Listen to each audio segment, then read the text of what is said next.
like him. You like him.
What's good? It is 1 o'clock. What's good?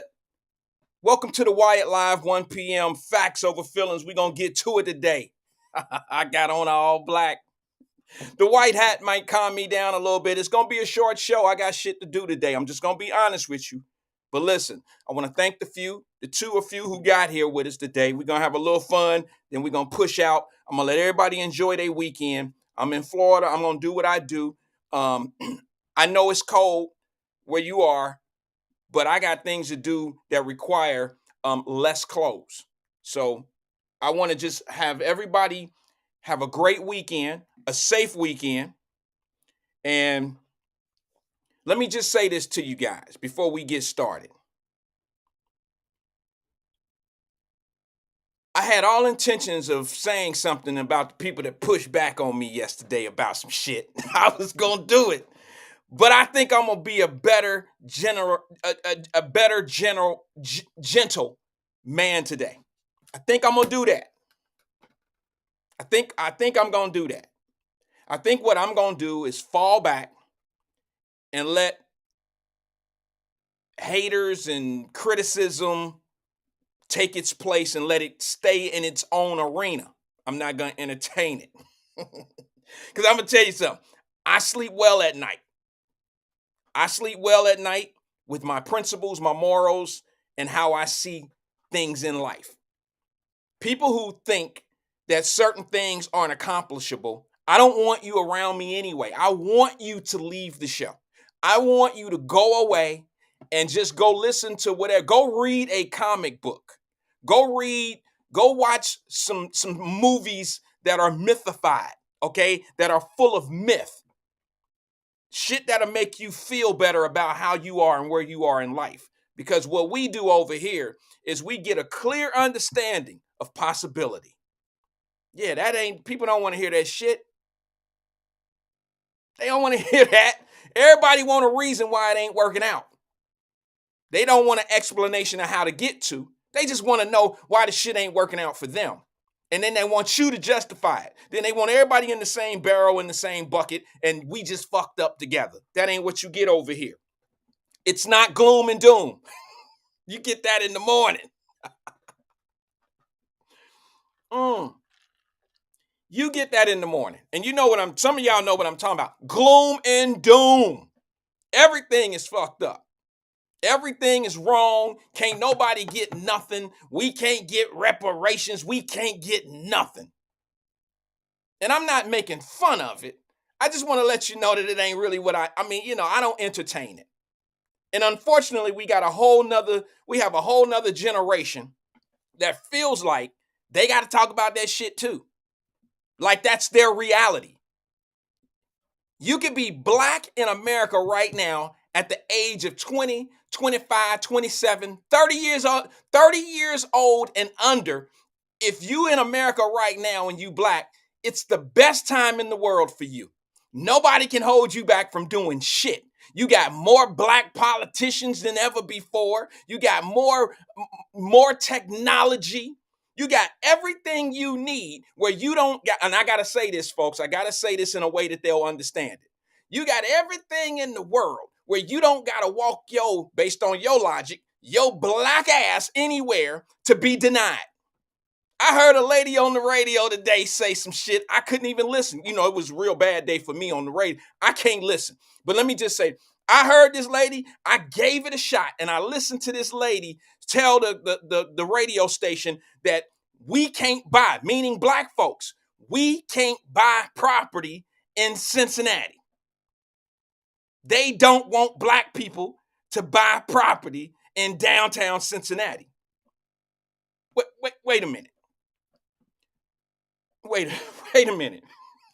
Who is they? First, give me the definition of they. I've been watching and been looking for theys for about 20 years now. Who is they don't want you? Where were you at 20 years ago when they couldn't give away property in downtown Cincinnati? When you couldn't, when the buildings were abandoned, rat infested, the city was buying them and taking them over for tax. I mean, where were you at? Where were you at when all this property was down there abandoned and dope fiends was shooting up and they were selling buildings for $1? Stop. You don't come, see, this is the reaction instead of the proactive people. You don't turn around and then go into a valuable area and then think now that I'm ready and I'm knowledgeable to do what's right and I got to pick up this piece of gold where it used to be nothing but sand, and now they about to sell it to me for what I could have bought it for 25 years ago. Let me just say this to you guys, and maybe you'll understand it, maybe you'll care, maybe you won't care. Over the Rhine property was valuable when we were there. The value of property, the value of anything is worth whatever people are willing to pay. It was valuable when we lived there and had no ownership. Y'all know who owned them buildings, who we was giving our rent checks to. Y'all know who Section 8 was paying. It wasn't all white people down there that owned them buildings. It was Arabs. It was all these different types of foreign people that was coming in here, and they were buying up property. They were using their money. They were going to the banks. They were buying these properties, Smitty's building, all these different buildings. They was buying these buildings because it was an investment for them. 25 years later, we want to turn around and say they won't let us buy property in the area we grew up. Why wasn't we buying property, or why weren't we taking care of mom or grandma's house 25 years ago? Now we want to move on out to the motherfucker, what we call better pastures. We want to move out to the suburbs. We want to move out where they putting new infrastructure, where they putting up drywall instead of cement walls. And then the white folks come into downtown Cincinnati and they redo it. They want the old buildings, the 100-year-old buildings, the 85-year-old buildings. They want to restore them. They want to do that. Well, why don't you just go over and buy up all the property on Baltimore Avenue? Why don't you go through Westwood and go buy some of those houses going towards downtown? Do you see what they did to the Price Hill area? You see what they did to that area over there? It's not too late. Well, it's kind of too late. The closer you get into the downtown area, the more expensive it's going to be. But you know what? You wouldn't have listened to me 20 years ago, just like they don't listen to me now. That's fine. I mean, listen, bro. Listen.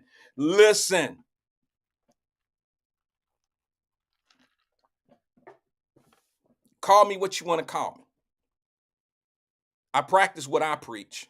That's all I can say. And y'all, some people don't like that. They don't like a confident individual. They don't like to be told information where sometimes they got to put work in, or they miss the mark, as if it's, like because you miss one mark, that there's not another mark that can be made.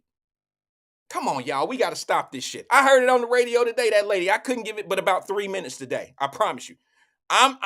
Look, I'm so kind of messed up about it. I can only put one earbud in.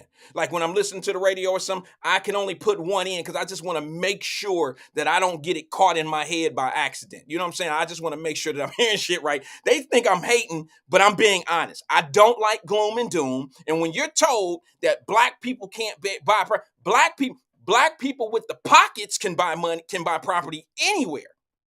There's a white person in the same condition or position you're in that would love to buy a piece of property on Race Street, but they can't buy it. They can't buy it. They can't buy it no more than you can. So what does it mean when a white person can't buy some property because it's outpriced for them downtown Cincinnati? Yeah, I heard that, DC, but come on, man. You come on, bro. He said the caller, let me repeat what he said. He said the caller did say she was buying properties in the early to middle 90s. So was I. Nobody ever told me I couldn't buy no property downtown. I got buildings that I bought in downtown Cincinnati in the 90s, early 2000s. It wasn't even the 90s. It was like 2000, 2001. So she should be ahead of me. Because we all know that the longer it's been, the easier it's been to buy the properties. The more recent times, it's more difficult to buy the property downtown. And it's not because you're black. It's because the value has gone up. Ever since they've been doing the choo-choo train, the little train that ride around, the little perimeter, fit in your hand. Ever since then, the property values have been sky high because you could see the confirmation. You could see the downtown area and all the plans now coming together. Hold on one second. Let me see something. Somebody says something. AP, what's good, brother? I ain't seen a long ass drawn out comment by AP in a long time. So I'm gonna read this one. I didn't read it. I just seen it. I'm sorry, AP. I shouldn't shoot a shot at you, brother, but I did. He said, Hold in, Wyatt.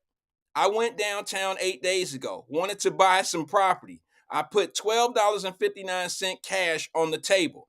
They wouldn't sell me anything. Why? Because I'm black? That's why. If you would have put $13.78 AP on the table, that might have got the job done. He said he took $12.59. You see my point to what you said? Nobody's gonna sell you some shit just because you black. Oh, I told you, just because you skint your legs up down here, you played hide go get it, you played freeze tag and tetherball, foursquare and tetherball, dodgeball and kickball and all that shit right here by the stadium, by TQL Stadium. That don't mean you entitled to buy some shit. Why didn't you buy some shit when you was down here? You know what I'm saying, P? AP, you know what I'm saying? Why didn't we buy it? Now, y'all know, where my four and a few more? Where y'all at? I've been saying this shit for 3 years now. Year one of Wyatt Live, I said, hey, man, we need to be buying property in downtown. And I said 20 years ago, that's when I started buying buildings downtown. Matter of fact, don't tell me black people can't buy buildings downtown, because I know over on Broadway, back by Pendleton and on Broadway, that area back that way, I know for a fact that brothers used to own buildings back there. One guy went to jail. He tried to sell me 3 buildings that he had down there that he was doing construction on. Yeah. He bought them in auctions. Don't tell me black people can't buy property downtown. Now, what you could say that might make sense is black people don't want to pay the money that it'll take to own a building downtown. Hey, I'd agree with you on that. I would agree, because you're going to overpay by 20 to 25% market value. Then you're going to go in and you're going to have to get all these different permits to bring it up to code. Then you're going to have to go on in and go, make it look modern. You got to make it look modern. So the building 20 years ago that you could have bought for $100,000 is now $750,000. Then you're going to have to sink another $300,000. You'll be $1 million into that building, thinking that you in the money game, thinking that you in the property game. Black folks ain't trying to invest in downtown Cincinnati like that. We don't think long term. Now, I would think that putting $1 million into a piece of property, pending on where it is and the return I can get, what it's bringing in, who wants to tie up $1 million worth of, who want to tie up $1 million into a piece of property that they're only making maybe $4,000 or $5,000 a month on? Some people don't want to do that. That's a high risk. They don't want to take that risk. Couple months, you have a problem with $1 million building that can cost you $2,500, or a $10,000 problem. You never see yourself getting your money out of it. You don't look for the finish line. You look at making your lick right then and there. And a lot of people, that's where you go wrong with business, especially in the property game. The people that grab those buildings, everybody got these little booklets and get rich schemes of flipping property. The shit is not as like what you think it is. Those type of people put books and tablets, and not tablets, but those little pamphlets and shit. They put that stuff out there for the people that fall for the get rich overnight shit. I got a secret for everyone right now. If you want to get rich overnight, the only way you're going to do it is to go play the lottery. That's the only way you're going to get rich overnight, easy, and not put any work in. I don't know any other way. I don't know any other way other than to go put the work in. There's a story that I want everybody to find. I'm going to put it on my Facebook page. I haven't done it yet. Since I'm talking about this, I want to share this. This is a very powerful woman, black woman in the United States of America. Any of y'all remember Bob Johnson? Y'all know Bob Johnson, who used to own BET? Now I know why Bob Johnson sold BET. I know why Bob Johnson sold BET. It was because of his wife. I think her name is Sheila Johnson. Y'all need to look Sheila Johnson up. She was the first black billionaire woman in America. Do y'all know Sheila Johnson? That's Bob Johnson's ex-wife. This woman is an unbelievable business. I like to say businessman, but businesswoman. She has a new book out. I'm not trying to promote her book, but I'm just being 100. Like, that's my type of read. And I'm just going to be honest with you. This lady has been unbelievable in moving the mark. And let me tell you what a lot of black folks don't want to hear when they hear it from her. They don't want to hear her struggles and the things she went through. They don't really want to hear that, because what happens is we create excuses. Or you only got that because of your mama and your daddy. No. At a certain point, mama and daddy don't help. At a certain point, you can have, look, mom and dad is really supposed to be the expressway. They're the road. They don't make the moves for you. They're the infrastructure. They're the structure of what you're going to be later on in life. They don't make your business moves. Now, they can give you advice. The simple fact, and don't get mad at her because her mom and her daddy was there. All right? It plays a big part. And it goes back to that 70 percentile that we never talk about. I mean, the math is easy on this shit. That don't mean that it's easy to figure out, but the math is there. It's on the blackboard. It's easy to see. And I'm just going to be honest with you. She went through hell with Bob Johnson. I ain't never said anything bad about Bob Johnson other than the fact that why didn't he sell it to some black folks like Diddy and them who was looking to do some things. He sold BET. He sold it to a corporation. He made $1 billion off of it. But y'all really need to check out Mrs. Johnson. She's not married to him anymore. Listen to her story. I bet you any amount of money on this planet, that lady was responsible for his success. I bet you she was the brains. Now she said she ain't Jada Smith. She went on the air and she flat out said, Bob Johnson is a very smart man, but he wasn't the only smart one in the house. We built it together.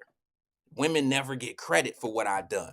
Y'all really need to check her out, my sisters and my brothers, because look, what it tells you as a sister or as a woman, it tells you, yeah, you need to find a man like this so you can be that backbone. And brothers, what it tells you is I need to stop finding these fat ass booties and I need to find me a woman like this. You understand what I'm saying? I'm chasing all the wrong things. If I want to be successful, financially, economically, I need a woman like that. See what I'm saying? I don't need Felicia and shit from the club with the fat ass with 2 kids and she looking for. I don't need sexy reds. I need Sheila Johnsons.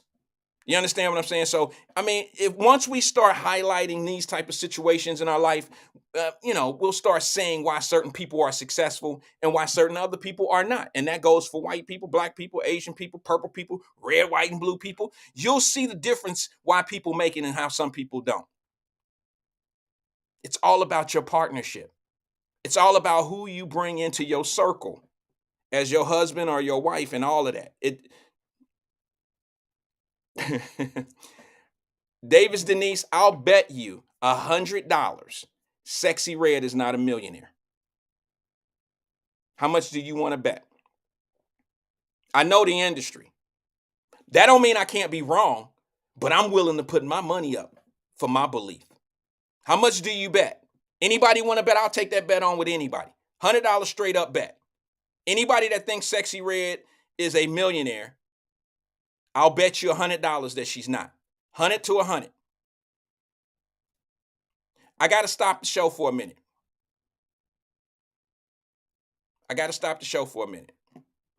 I want to say what's up to Tracy Dillingham. I normally don't do this, but since I gave her such a hard time yesterday and she took the joke really well, she took the joke like Chris Rock took the smack, kept on going with the show. I want to say happy birthday to my sister, Tracy Dillingham. Give it up for Tracy, y'all. Happy birthday. I didn't even bring no happy birthday music because I didn't think you was going to mess with us today. I thought you was going to be busy doing your happy birthday shit. I thought you was going to be busy doing something else, sis. I promise you. But happy birthday. Nothing but love from me, from the Wyatt Live family, from all of us. So I really, and you know what? I ain't saying happy birthday past today like I did yesterday. I'm not saying today you're going to get all your happy birthdays. I think I did it online already. I don't know. But since you're here, I'm going to say it to your face. Happy birthday, sis. Nothing but love. We love you here. We haven't had a hood report from you in a long time. We miss it. So bring it back.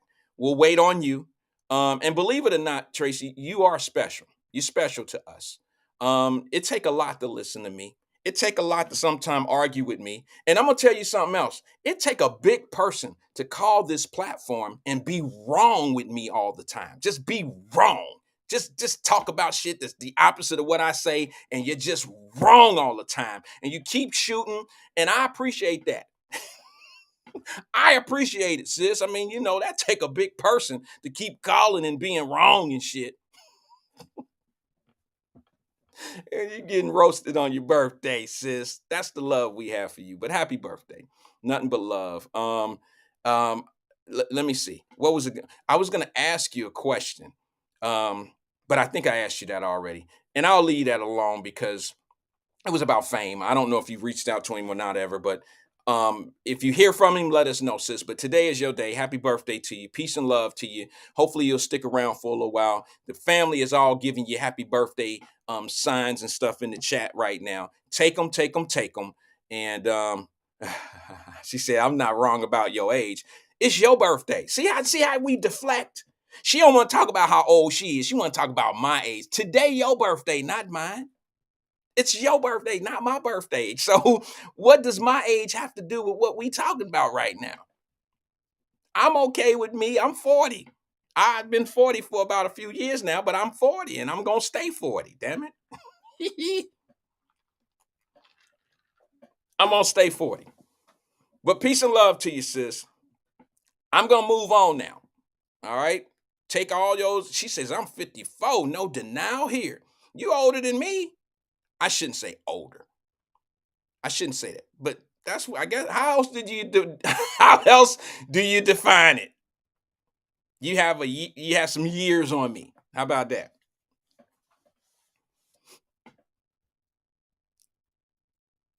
Yeah, she looked good for 54. We got some. Y'all know what them y'all ever had.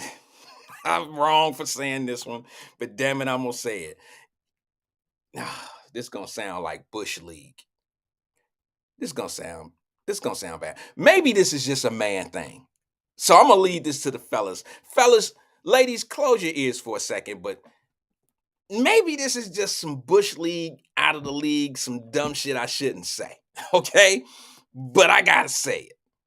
Fellas, don't we all have a cousin that we just ooh, if you wasn't my cousin. Now some of y'all don't care, but like, you know what I'm saying? Like everybody got a little cousin, like a cousin or some shit that did smash.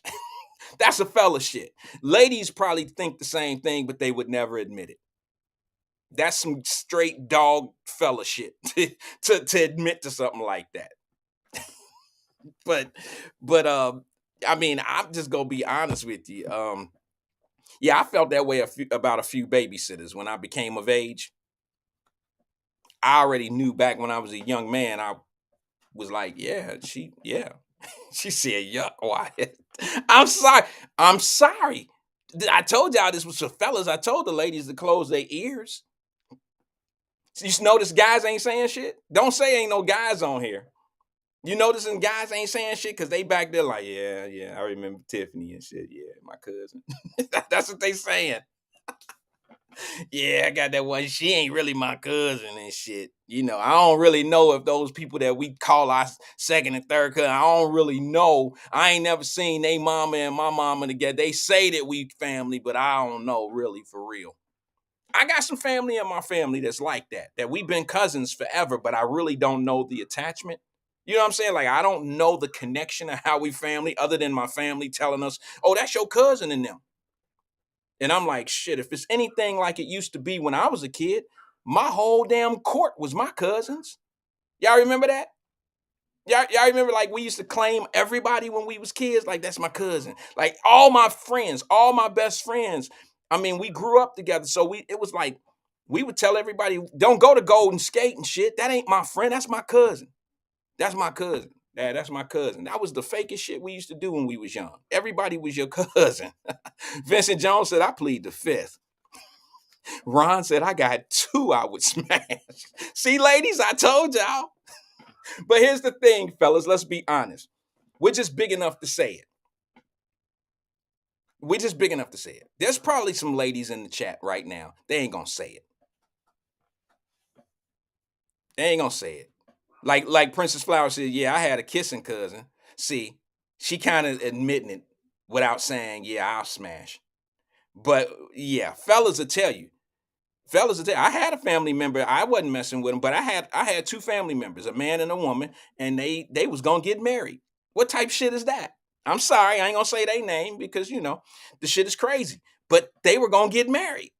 I'm like, what the fuck? Y'all know y'all cousins, right? This is real shit that I'm telling you. No fake, no fraud. It's real shit. Like engagement ring, all that old shit. I'm like, y'all cousins. But then I had a private conversation with the male. I had a private conversation with the male cousin. And he was like, shit, I don't really know how we cousins. We just been cousins because, she been coming around and we talk about her mama and them being part of our family. And my granny is cousins with they granny and all that old shit. And I'm like, okay. I mean, I just think that it was too close for comfort for me.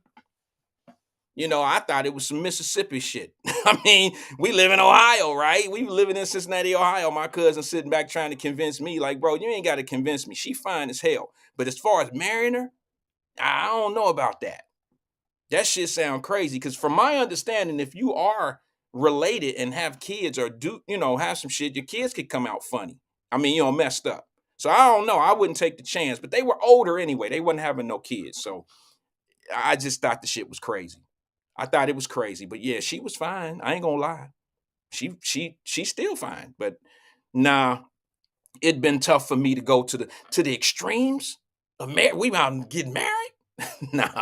nah, bro. We can have an agreement though. We can have an understanding. Like we ain't gonna look up no ancestors.coms and shit like that. We ain't gonna prove nothing. We ain't doing all that. All right, so listen. Let me bring something up to you real fast. I got a question. Who listened to the radio? Did y'all listen to the radio today? Because I told you I really didn't, but I'm gonna take a stab at something. I know what they talking about. I know they talking about, well, what? No, I don't really know what they talking about. But if I'm not mistaken, they brought up some shit like, I don't know. I don't even remember. I just remember the lady who said that she couldn't buy. She a black and they ain't letting black people buy property in downtown. So I just remember that nonsense. But they were talking about the police officers. I guess it got to a point where they start talking about police officers shooting people. There was a police officer that got arrested in a suburb area.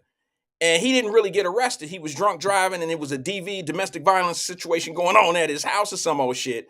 And they were talking about, see, if that would have been a black man or one of us or a regular citizen, they wouldn't have let him go. The police look out for one another. So what? If you work at the assembly plant and you got a co-worker, your ass come in drunk one day. If he cool with you, he gonna cover for you. If you work at the Ford plant, you come in drunk and it's your day to put in the light bulbs and shit in the back stop lights and you ain't do that shit right because you drunk or laid over or hung over or whatever they call it. If you on my assembly line and me and you cool, I'm gonna cover for you. That's just me. I got your back. Damn it, I put that in there for you. I put them lights in there for you. Go sit your ass in the break room, take a nap or something. I got you. But what they want you to see is how police officers take up for one another. So there's no black people on this program right now that a police officer caught you red-handed doing some shit, speeding, went through a red light, any of that. They ain't never done any of that and let you go. Everybody that's done something wrong with the police, they just let you go, right? They just let you go. I mean, they just took you straight to jail. Nobody's gotten a warning or, hey, don't do that again. I remember one time my tags was expired and I was way away from home. And this police officer happened to be a brother. He waited for me to come out of a building. He already knew that my tags were expired. And when I got in the car and drove off, soon as I hit the public street, he pulled me over. And he said, you can't drive your car right now. It don't have current tags and all that. We can actually tow your car right now. I said, well, man, I ain't, shit, I didn't even realize I did. I knew my shit was expired. I was out of town, came home, BMVs and shit. I wasn't trying to go to the BMV. It was during Christmas time. It's always crowded in there. So I just was driving through Cincinnati with expired tags for probably about a week or two. I finally got pulled over. I got caught. This was years ago, but I got caught. And The dude, it was at nighttime. I was coming out of the mall or something, and the guy caught me, and he said, "Well, I really got to follow you home because if it's in the radio, called you in, I put your tags in, I did what I had to do.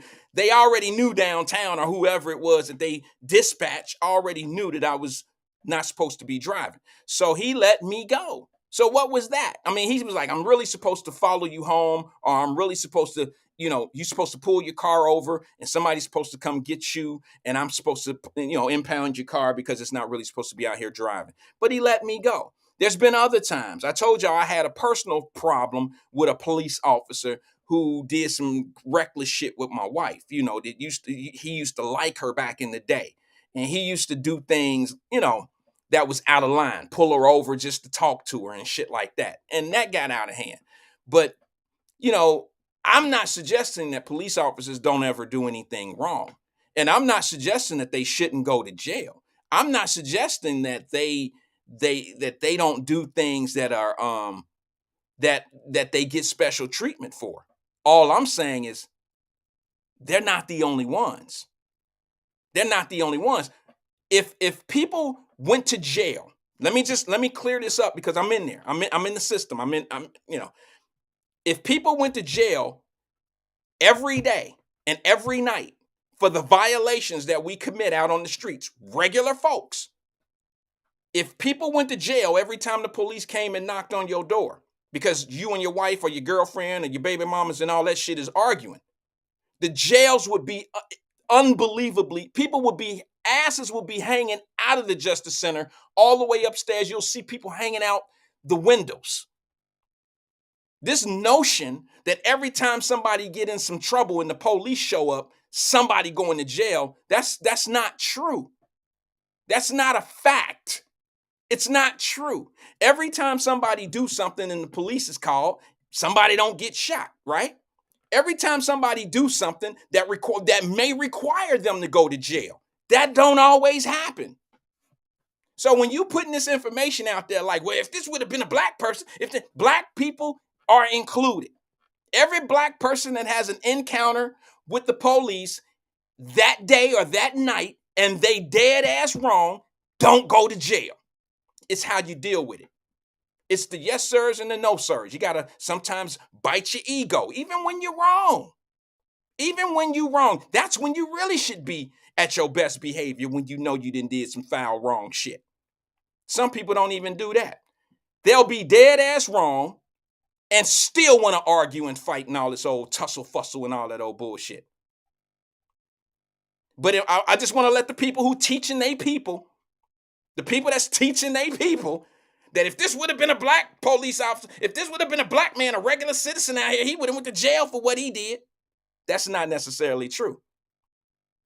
All black people don't go to jail every day and every night that they have an encounter with a police officer. It's how you deal with the situation. It's how you approach. You could be dead ass wrong. There are things called citable violations. Citable, where they have an option or a choice to cite you to court for your violation. They don't have to take you to jail unless you're just kind of being disruptive. We don't talk about that part. We just talk about this. This is the common argument for a chaos agent. A police officer get off or don't be dealt with the same way in this particular situation, and it defines how we get dealt with all the time, everywhere. That's not even logical. It's not even logical to say.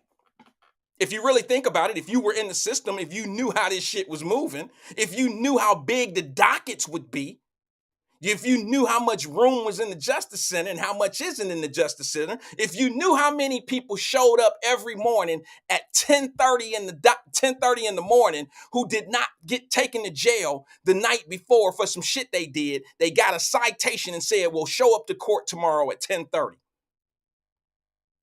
Well, I'm not going to take you in custody. Just show up tomorrow at 10:30. And if you don't, you'll have a warrant served on you. Yeah, it's the same people that tell everybody if that would have been a black man, they would have took that black man to jail. If that would have been a regular citizen, they would have took that. Regular citizens avoid jail every day for doing shit that they do wrong, whether you want to hear it this way or not. That's the truth.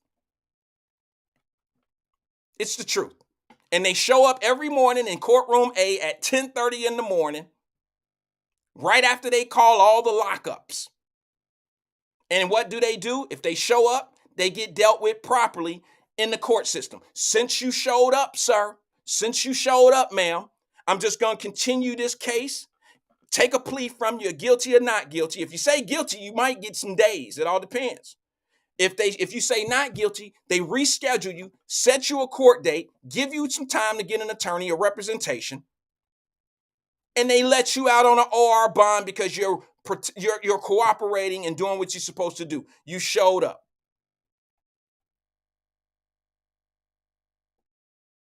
Oh, Emmanuel Livingston is here. He said, I would probably be willing to bet you money that regular citizens beat their wives, reach for guns against police while driving drunk, and go home every night in every city in America.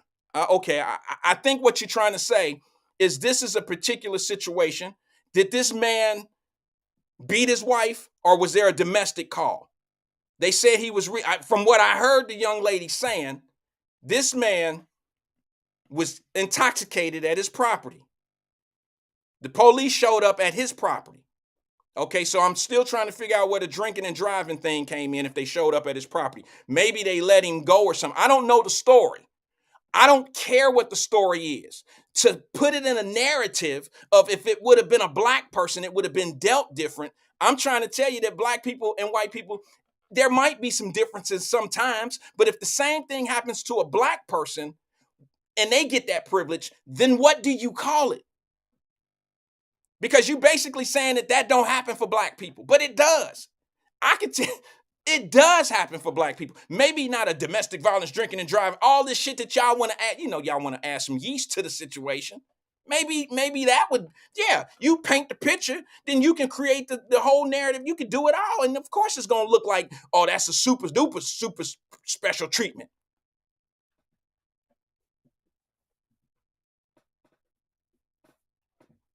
But the fact of the matter is the jail would be full as hell if every black person that got in trouble every night had to go to jail. They go to homes and say, hey, man, they break up fights at home. Maybe not, they don't see anybody get hit. Maybe the stories are don't add up a certain way. They tell the man, hey, bro, why don't you find somewhere else to go? You leave for the night. Ma'am, you stay here with the kids, or y'all work it out. Somebody got to leave. Y'all got to leave in 5 minutes. One of y'all got to be out of here with your shit, with a bag or whatever in 5-10 minutes.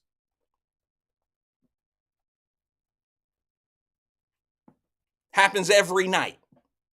White people and black people and Latino people. Happens every night. Everybody don't go to jail. I also heard, I did hear this. Of course, they attacked Fox News. Fox News had a program, and I don't even like having these type of energy calls. I mean, conversations. But I just don't like it when you only share it. You know how it is. Everybody in here been talked about.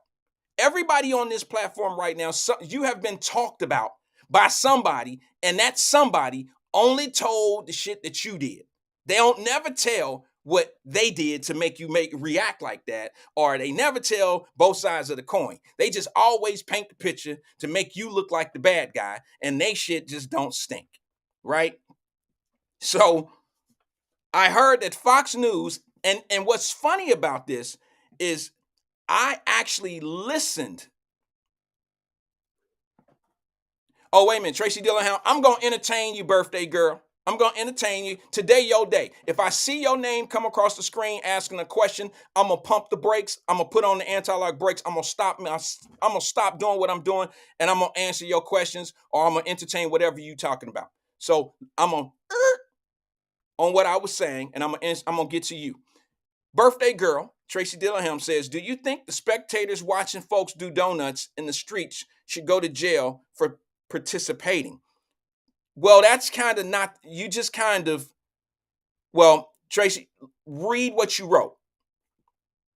Read what you wrote. You said, do I think that spectators and participants are two different people? Okay, can I get in trouble for watching somebody murder someone? No. I can't get in trouble. I won't catch a case for not helping the victim. I had nothing to do with the murder. I witnessed the murder, but I can't go to jail for spectating a murder. However, if I participate in the murder, but didn't do it, say for instance, I said, okay, I know y'all been trying to get Ron for the longest. I'm gonna call Ron and have Ron meet me at the damn alley because he owed me $20. I owe him $20, so I'm gonna give Ron his $20 I owe him. And when he get over to the alley, y'all go ahead and get his ass. Yeah, I'm part of that. I participated in whatever they did to him.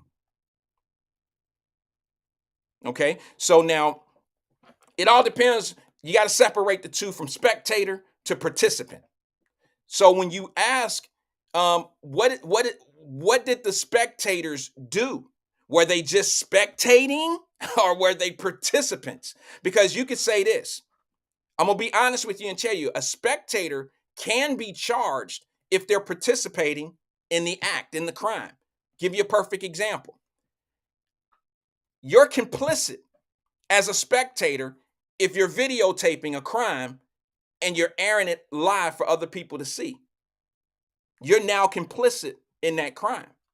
In other words, if you're sitting back watching the guys spin around in the street and you got your cell phone out and you're on live, you can get charged for that. You're complicit in the crime. Got a perfect example for you. There's a girl in Philadelphia right now that has a case pending. I can't think of her name, but she's a social media person. Okay, and what that young lady did is, in Philadelphia right now, they jumping in and crashing down stores. And all the people in the city went in and crashed down on a store. She didn't go in and get shit. But what she did is she got on her social media site. And she said, come on down here, y'all. Come on down here, y'all. Come on down here, y'all. They getting that shit. Look, they in the Apple store. Some of y'all probably seen this show. Seen that. She was like, on the news. She was like, come on down here, y'all. Look, they going in. She was on her cell phone on social media showing the acts, showing the crime. She's complicit. Can't do that. Now, if she would have just been on her phone talking, witnessing the crime or witnessing what was going on and fell back and had nothing to do with it, not talked about it, not said anything, you can't get in trouble for that. But you are considered complicit when you involve yourself in something like that, because what it does is it causes other people to participate. There could be some people in the court's mind. There could be some people around the corner that didn't realize that, hey, they breaking in the Apple store. Come on, y'all, let's go on over there and get us some shit. You were a gateway to that. You're complicit. You can be charged for that. Now, it's not a felony. It's a misdemeanor. In Ohio, I know it's a misdemeanor. Class 2, probably. I'd have to look it up. So I hope that answered, you see what I'm saying, Tracy? I hope that answered your question. So yeah, you can be arrested for spectating, depending on how you're doing it. It all depends on what your expectation, what it is. They can't, if you and I are sitting there watching these guys just do donuts in the street and we standing there watching like, this shit crazy. Or look at that blue car. It look like it's about to tip over. Damn, this is crazy. And the police come, they can't do anything to you and I.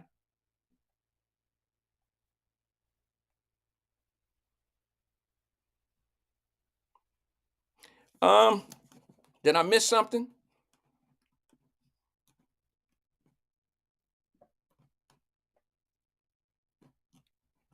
Oh, I see. Emmanuel Livingston trolling. I see it now. He said police officers don't do anything wrong. All right, E. I mean, it is what it is. E can touch some buttons with some folks. I mean, that shit don't, it might get y'all, but it don't do to me. It don't do me like it do to somebody that might, that kind of like to argue. I'm not really a big debater. I don't like to argue. So people that try to touch buttons and try to add sarcasm to their comments, I love E, but he's a master at that. But you have to be acceptive to shit like that. And me, I'm just the counter of that. I just usually let people say what they say. I only make my point one time. And if it's not strong enough for that individual to get where I'm at with it, then I just move on. I just move on. So when they get sarcastic, like what E is saying to some of y'all, he not even talking to me probably. He talking to y'all because he know me. He know that I'm gonna just keep going. So it is what it is. But I gotta bring up something. It's weird to me that we talked about this police officer, or they talked about the police officer and how the police are and how they get away with shit. But you know what's weird? It's weird that they didn't say, and maybe I missed this because, like I said, I didn't watch the show. So anybody that listened to the radio today, answer this for me. Did they talk about the OTR shooting today? Did they talk about the man that got shot in OTR in the nightclub last night? Did they say anything about the shooting? Did they talk about anything about the shooting the night before that? What happens? You don't want to talk about things that are dangerous to your community, but it's repetitive. It's like repetitious. It's like the same thing over and over again. And then now you don't know what to say about it. Oh, well, it's just, you're just immune to it. It's just a regular thing that happens. So it's not news to you anymore. Is that what it is? Why aren't you having these conversations? Why don't you talk about the crime in the Black community as much as you talk about how you being victimized as a Black person in the community? The crime that's happening within the Black community is not a victimization. You're not a victim when that type of stuff happens. That young man that got shot last night is not a victim. The man that went into the convenience store the night before that, he didn't victimize somebody in the community. Why don't they talk about that? I'm just curious. Why isn't that ever any other topic? Because if you really wanted to utilize your city council properly, you would have your city council go to the prosecutor's office and demand that the shooting stop in your community. You would utilize your city council for what they're supposed to be there for. They can't do nothing else. They can't spend the money. They get a budget. They get an allowance from the real bosses, the boards. They get an allowance. All they are figures. They're figurines. They're figures. So why aren't y'all using them? I mean, come on now. What else you gonna use them for? I know. Since they're Black, they make you feel better. Yeah, we got representation. I told y'all that's an illusion. That's an illusion that you're part of the inclusion. It makes you feel better. Sorry, I don't mean to laugh. But it's the truth. It's the truth. And that 1.6 billion is showing you. Yesterday, I brought up something.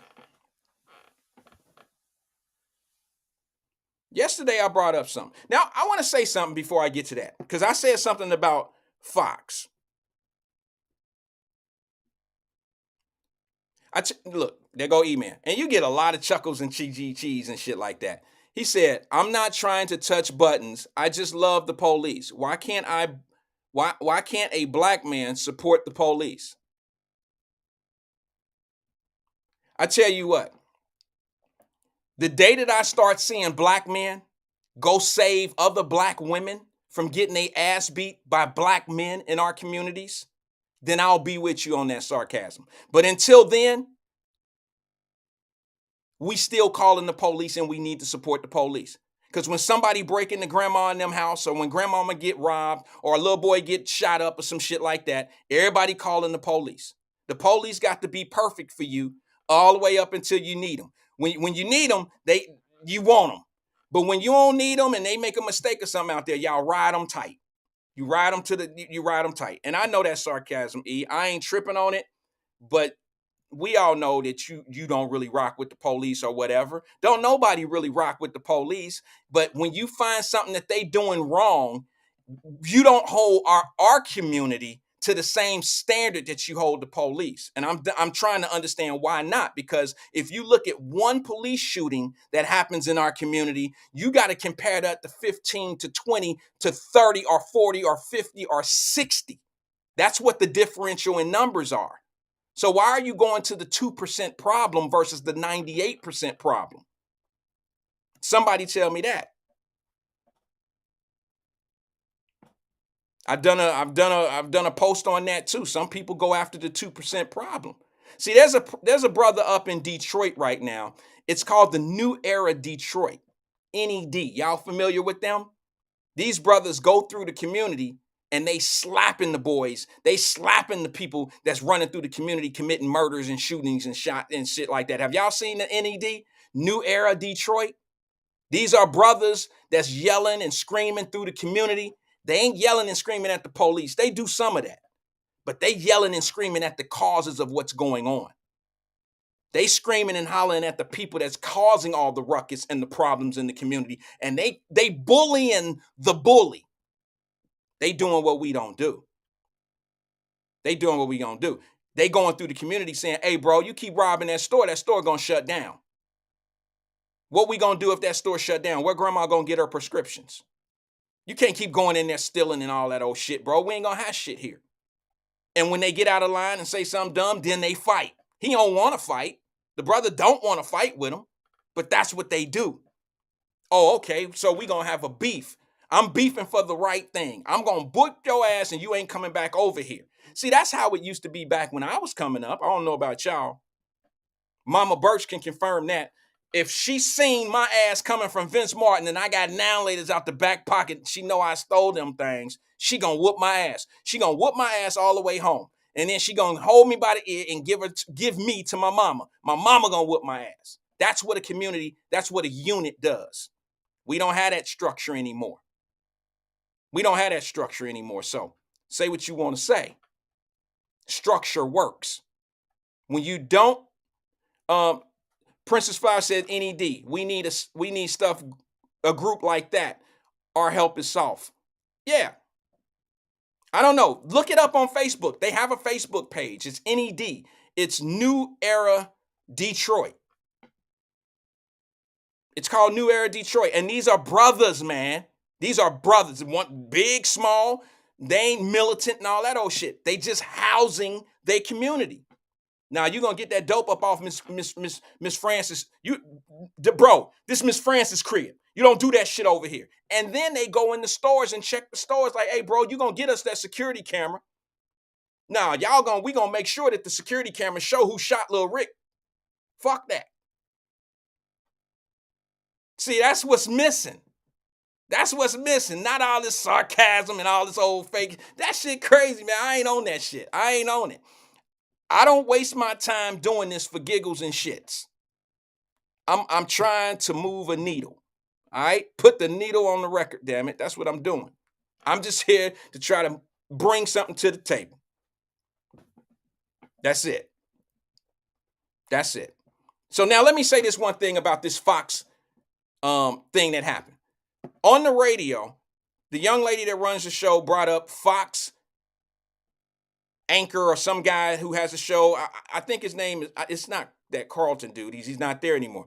I don't remember what his name is. Jesse Waters made a comment about people tearing down the posters in America. Like in New York, they got posters of the captured or what are they? The prisoners or the what do they call those people? It's on the tip of my tongue. The hostages. First of all, let me ask you, how would you feel if they had up in Cincinnati? How would you feel if it was some people putting posters up downtown Cincinnati of hostages over in Hammons, the Israel-Hammons fight thing? How would you feel if they was putting posters and things on the bulletin boards and on the walls of hostages? We are in Cincinnati, Ohio. We are in New York City. We are in Washington, D.C. Why are they putting up posters of hostages? That's like putting people on the milk carton. Like how I'm gonna find these hostages? What are you sending a message? What are you doing? So when somebody says something about that, I'm trying to figure out. First of all, Jesse Waters is a Jewish man. And him making that type of comment, if it was racially discriminative, he would have been racially discriminative against his own people. You didn't even think about that. You just read some shit that they put out on one of those little left-wing newspapers, and they said that we want an apology for what he said. He said something like people are taking those things and smacking them down and somebody's going to get hit in the mouth. Well, he might be telling the truth. He didn't say, I'm going to go out and hit somebody in the mouth. But looking at the reports that's going on, and you can see the camera footage of people snatching shit down and people are fighting. So what he said was accurate when it come down to that. What he said was accurate. He said that if people keep acting like that and pulling down them things, somebody's going to get hit in the mouth.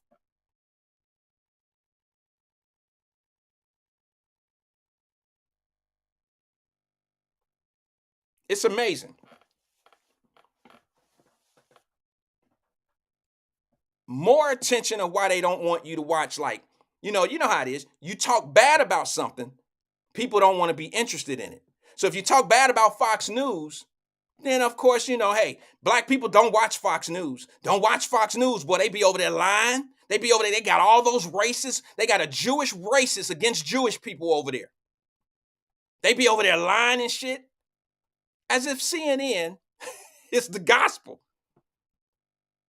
I mean, it amazes me. So here's the thing.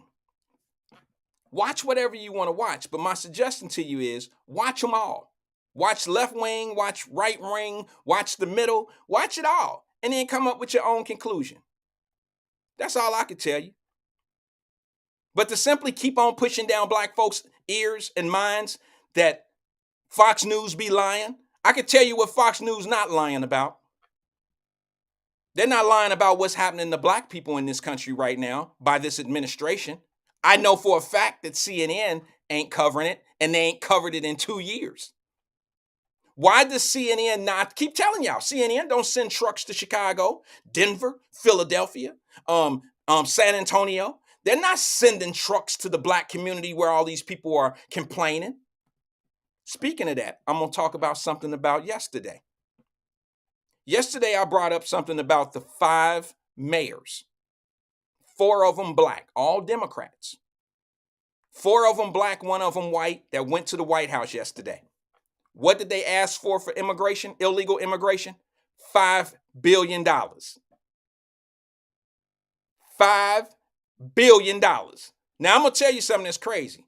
Not one of these 5 mayors, I'm going to give the mayor of Chicago a little bit of room here because he's only been on the job for 6 months. All right? But let me just say something. These same Democrat mayors who run these cities that the administration is putting all these illegal immigrants in, pushing black people to the side, these 5 mayors, 4 of them being black, have never gone up to Washington, D.C. and asked for $5 billion for black people.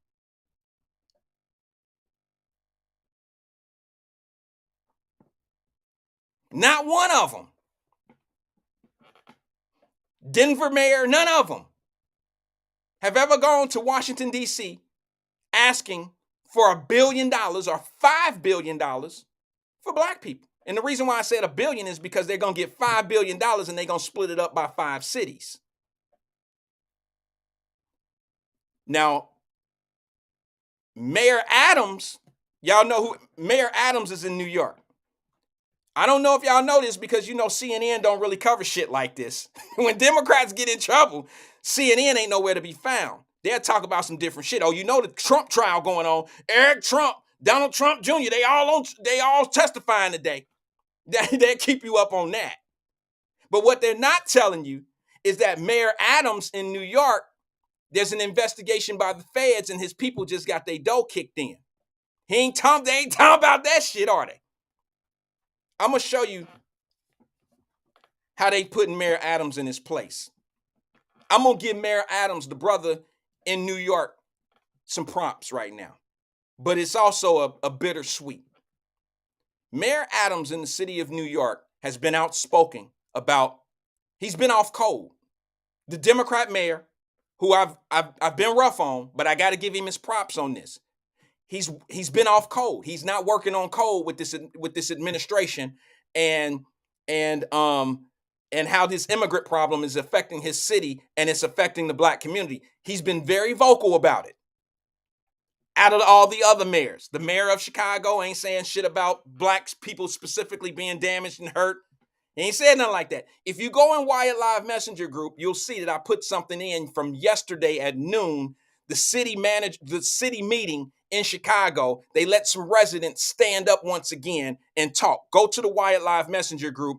Look at what was just said, because the Mayor Johnson went to Washington, D.C. to ask for $1 billion. Look at what his residents are saying about that.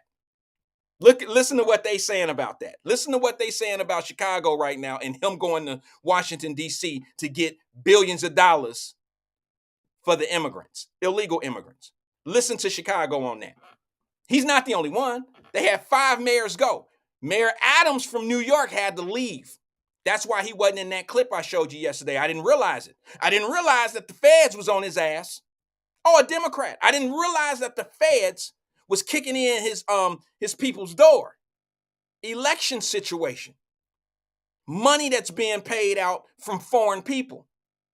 Ain't this the shit that y'all talked about Trump went through? The Trump motherfucker and took money from Russia and all that shit? Y'all know that was some fraud shit. Y'all just don't want to admit it because CNN won't retract the shit they said.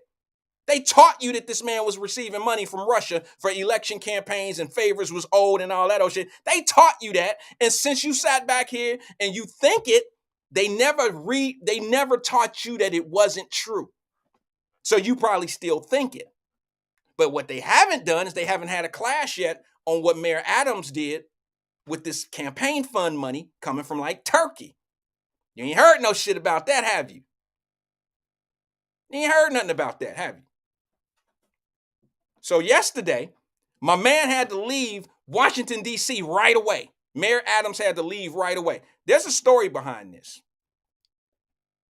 Let me explain something to you. I gave Mayor Adams his props because he was holding the United States of America's administration. He was holding them responsible, accountable, and he was saying it. He was saying it. He kept saying, he would never say Joe Biden, but everybody know who the administration is. So he would say, this current administration, this America is just doing us wrong. We can't sustain this. And I got the clips to show you what I'm saying is true. I'm just putting it in my own terms, putting it in my own words here, right? So he's saying we can't retain this and blah, blah, blah, blah, blah. And this administration has to do us better. We're going under. This is a $1 billion, blah, blah, blah. And he kept saying this administration. And I'm sure somebody hit him up and told him, bro, you got to shut that shit down. You're getting off code. This is Democrat. You're getting off the Democratic code. You can't be talking bad about our administration. You can't do that. And he kept doing it.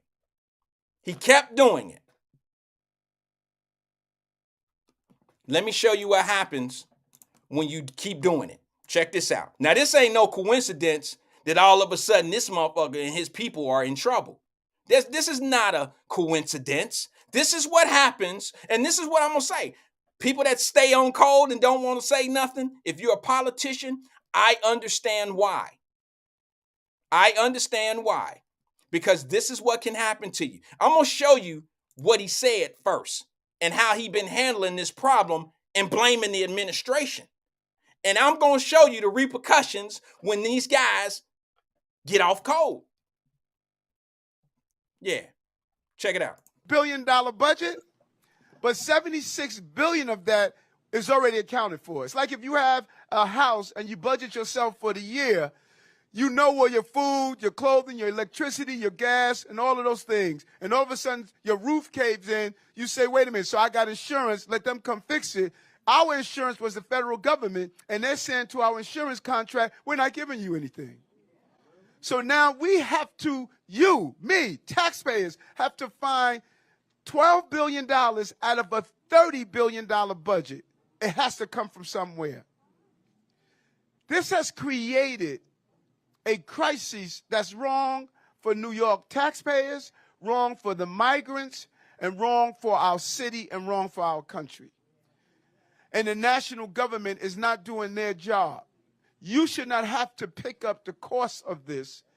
And migrants and asylum seekers should not be living in the conditions that we're in. Go look at what's happening in other cities. In Chicago, they're sleeping in the police precincts. In other places, they're sleeping on the streets. Our goal is for children and families not to sleep on the streets. But we're at the breaking point. There is no more room. Over 160 something thousand. And as I stated, we're getting anywhere from 2,500 to 4,000 a week. Think about that. This is so devastating for our city.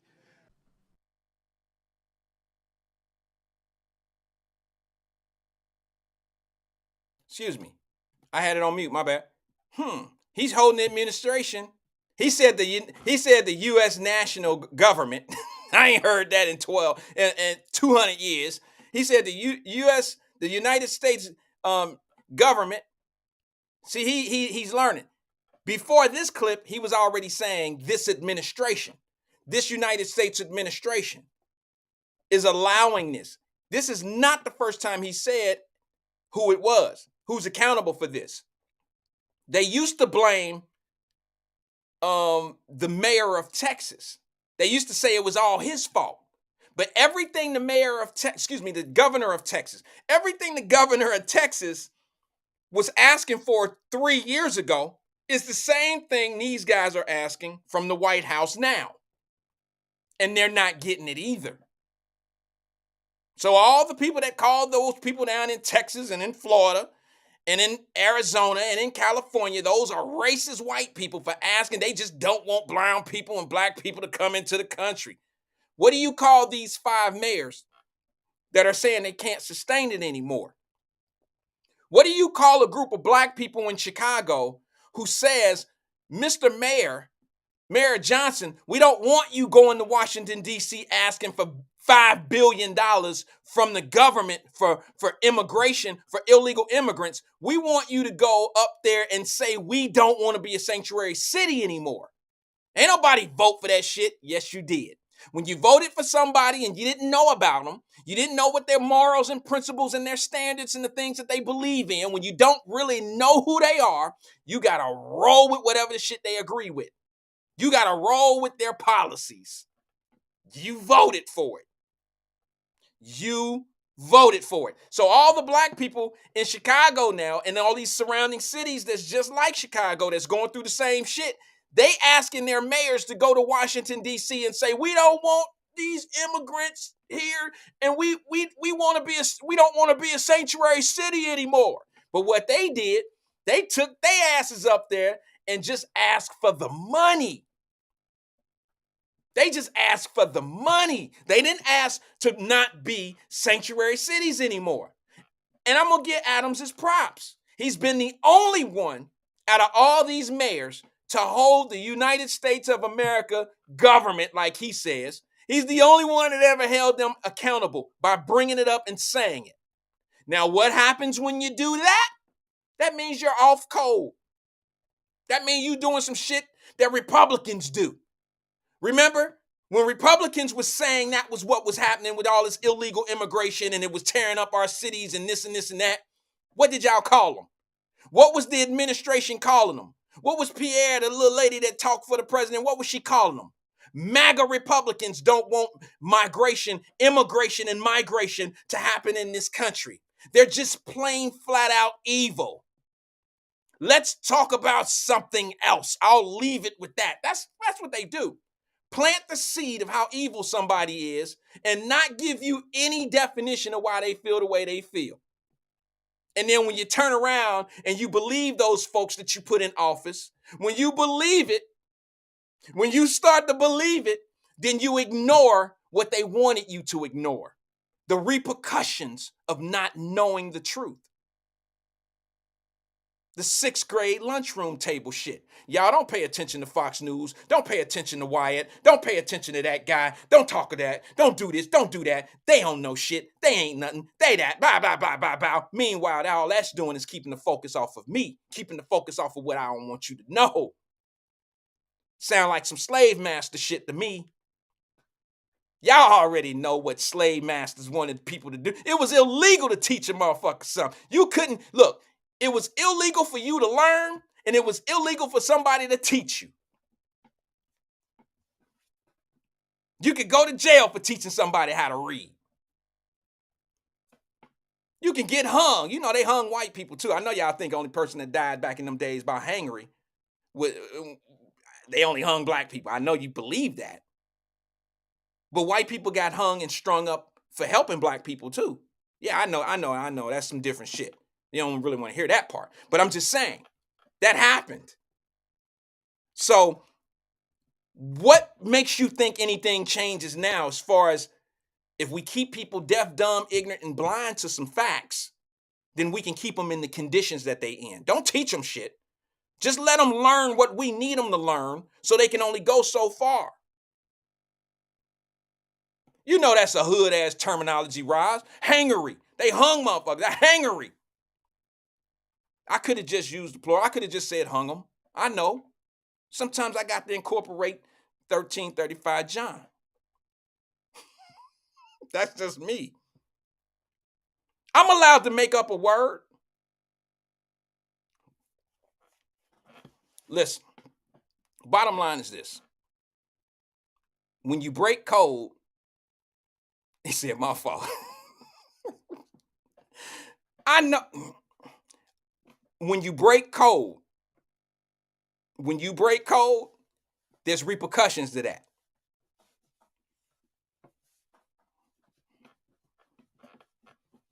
Don't believe me? Y'all don't believe me? Anybody heard anything about Mayor Adams in New York?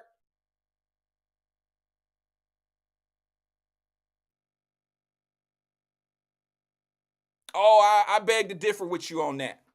Oh, DC, that's a good point that you're making, but I beg to differ you on that because I'm listening to these people's arguments. Go watch that clip that I put in Wyatt Messenger Live group yesterday. It's about an hour long, but it's just the city council meeting that the city councilmen dragging in, and they don't really want to be part of that. What DC said was this. Daryl Carpenter said this. He said, I'm willing to bet, and I don't want to disagree with you, but I'm disagreeing to the point of I'm listening to what the arguments are from the people that's making the complaints. You understand what I'm saying, DC? I know where you're going with your comment, but I believe the people that's yelling the loudest are people that are being done, like they have more to lose than the average person. I don't think it's the projects. It's not the projects that have the problem. It's the property owners that got a problem with what's going on down there. That's why the projects don't care if y'all sell the railroad up in Cincinnati. They don't give a fuck. They don't give a shit. They don't care nothing about that. They don't care because it don't affect them the most. This is what DC said. He said, I'm willing to bet more than half these black folks up in Chicago who are upset with the migration in their city probably isn't registered voters and don't vote because they are all up in arms about the immigration and don't know it's an easy fix about voting their interests. I didn't read that second part, but you're right. You're right about that. But I'm telling you, the people that I'm listening to on a day-to-day basis in these city council meetings, brother, these are special drawn-up meetings that they're calling. And what they're doing is they're asking. They say, if you read it, if you go watch the video, you'll see these people are talking about, hey, look, we'll turn this blue city into red. And you know how we got to do that. Did you not hear the brother say that? The brother said that in the city council meeting. What is that a firm threat of? That's a firm threat that if y'all don't do right, we are going to vote for the other party. We're going to vote for somebody else. Now, I didn't make this up. This is in the video from the city council meeting from yesterday. And the reason why they had the meeting in the first place, it was a special meeting that they called up. It was because they want their mayor to do away with the sanctuary city. These are the people in the city that vote because they're saying, hey, we keep getting the same outcome, voting the same way every time, and we keep getting it just a different face, but we keep getting the same outcome. Same thing go on all the time. And we'll turn this blue city into red. It was speaker number 2 or 3 that said that. It was after the Asian lady. The brother that stood up in city council and said, I'm going to try to do this without cursing. It was him who said it. And these are community people. You can tell because they all know each other's name. One lady stood up, the Asian lady stood up. She can't even speak English. She'd been in Chicago 30 years. but she owned a store. She lived there. She's an American citizen. She don't speak English real well, but she stood up and said, I know one thing she said. I know she said, it's fucked up. I got that. She had to speak in her foreign language, in her original tongue. She had to speak it. But when she was talking that English shit, it was real broke up. I mean, it was choppy. It was choppy. But I did understand. She said the streets are, she tried to say crowded and messed up. But it sounded like she said the streets crowded and fucked up. Did y'all hear that? Go watch it. I'm telling you, you're going to love it. It ain't nothing. It's an hour long, but you can stroll through it. And all I want you to do is look at how disruptive their city council is. Aldermen's coming in there. That's city council members is what they call them, is aldermans. They coming in there and they really don't want to be part of this shit. They just took the job. They getting their check. They making their money and don't really care about the neighborhood. They don't care nothing about the people that put them in office. I'm just being honest with you. All you gotta do, watch they video. And I'm gonna tell you right now, I'm wondering if the same thing happened in Cincinnati, what would y'all get out of that? How would your city council react? Cincinnati's a sanctuary city, remember that? What if they had 4 or 5 buses coming in a day?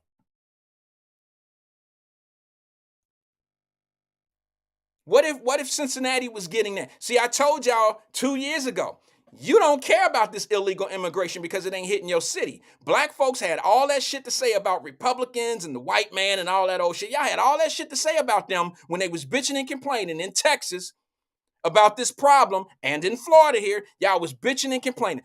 DeSantis is a racist. He's just a racist. Even Radio 1 got them. He's a racist. Y'all don't even have that problem that they have. You don't have the same problem that we have in Florida. You don't have the same problem they have in Chicago. But what did I tell you? Let it hit the black community, and when you start saying that shit, I'm going to call y'all racist. I'm a patient man. I can wait my turn to prove my point. I'm a very patient man. Now, let me just say this.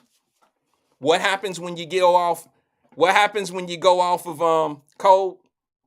Mayor Adams of New York. What happens when you're a Democrat and you go off code and you tell the truth about the administration and what's going on and what they're doing wrong, and our people deserve better than this? You're doing this wrong. You didn't quite say in that video that I showed that this administration is guilty or complicit in all these cities. Yeah, he did. He did say it's the government's fault that we're in the position we're in right now and it's not fair to everybody. He did say that. But do you think when he says it's the government's fault, who do you think he's talking about, and what name do you attach to it when he says the government is responsible for this? Trump? No, Obama. No. Jimmy Carter. No, it's your current boyfriend. It's your current boyfriend. So what happens when you get off code? What happens when you drop off code? When you're Mayor Adams and you're a Democrat and you criticize the current administration, what happens? Let me show you what happens. And now to a developing story. Mayor Adams made an abrupt departure from a White House meeting after the FBI and the NYPD conducted raids at several locations, including the home of his chief fundraiser. And here is a live look tonight at Gracie Mansion, of course, the mayor's home. An event is set to be taking place there this evening. CBS 2 political reporter Marcia Kramer here now with what she has learned. Marcia. Well, Maurice and Christine, City Hall is being tight-lipped tonight about why the mayor suddenly left Washington. But sources tell me that the about-face happened after the mayor got word of what those sources described to me as an international probe into foreign government influence peddling. His campaign says the mayor has not been contacted about the probe, and it's unclear tonight how many people in the mayor's circle could be involved. An early morning raid in this quiet Crown Heights neighborhood. FBI agents, some in raid jackets, some in plain clothes, seen carrying evidence boxes from the home of Mayor Adams' chief fundraiser, Brianna Suggs. It prompted Mayor Adams to blow off a White House meeting on the asylum seeker crisis and return home. A City Hall spokesman saying only, quote, the mayor returned to New York City to address a matter. Sources tell CBS 2 the Crown Heights raid was one of multiple locations visited by cops and FBI agents as part of an international probe into what two sources describe as, quote, foreign government influence peddling. It was unclear just what that involved and how many people in Mayor Adams' circle were under scrutiny. One highly placed source told CBS 2 that the federal probe may consider a foreign country, Turkey, that Adams visited before taking office. The mayor's campaign counsel said, quote, Mayor Adams has not been contacted as part of this inquiry. He has always held the campaign to the highest standards. City Hall referred all calls to his campaign office because the first raid was at Suggs Crown Heights brownstone. According to published reports, FBI agents from one of the agency's public corruption squads questioned Breonna Suggs during the raid. She has not been charged with the crime, and there was no information about what was in the evidence boxes agents were seen loading into a black van. We meet with our congressional delegation and the White House. Mayor Adams made a social media post from the plane to Washington before the sudden decision to come back to New York. In addition to working for the campaign, Ms. Suggs has been paid nearly $100,000 in the past 2 years. Suggs is also a fundraiser and lobbyist. Late today, Deputy Mayor Fabian Levy issued a statement saying, quote, the mayor heard of an issue related to the campaign and takes these issues seriously, so wanted to get back to New York as quickly as possible. He plans to return to Washington and reschedule these meetings as soon as he can. Now, again, we need to stress that no arrests have been made, no charges have been filed. And according to the mayor's lawyer, he has not been contacted. Maurice, Christine? Okay, Marcia, thank you. So now let me ask a quick question. This might make sense to some people. It may not make sense to others. Why ain't Black radio talking about that today? That's a powerful ass story that the black mayor of New York is under federal investigation for probes. I mean, when he got in, everybody was cheering. The black man got in. Yeah, the black man, rah, rah.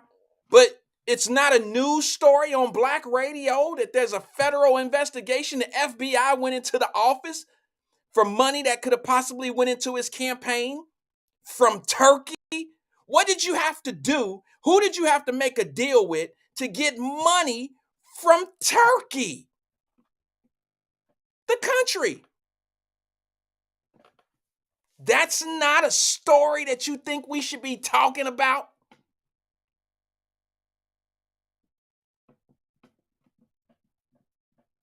You don't think it's relevant that this man all of a sudden catches a FBI investigation, a probe hits his office, hundreds of thousands of dollars here and there and this and this and that. The man left a $5 billion meeting with the White House. He left in the middle of the meeting to go back to New York. Y'all know how that shit is. Every black man in here know when they shit get raided, they staying away. You know what I'm saying? You ain't trying to see, you ain't trying to be there right then and there. But we also know that if you guilty of some shit, you go so you can get your shit together because you didn't see it coming. I got to talk to I'm getting on the next thing smoking because I got to talk to people face to face to clean this shit up.